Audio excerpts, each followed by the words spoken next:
2, 3, 4, Наступна черепаха робить яке завдання. Що вона робить?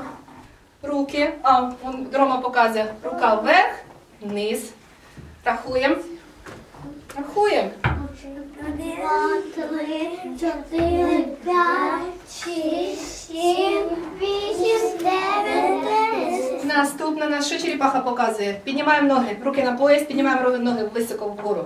І считай. 1, 3. Ну, можна ж розійтися.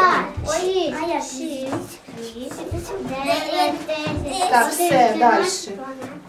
Що робимо? Піднімаємо ноги, але зігнуті в колінах. Як шагаємо на місці. Підняли. 1. Руки на поясі. Дивіться, черепаха, де руки держить. Стіну не обов'язково підпирати, Дім. А не падай.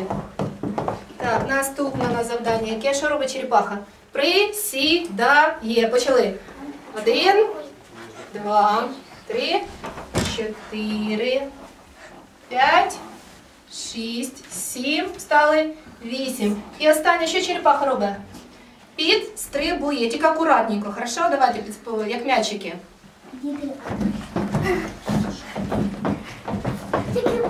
Все.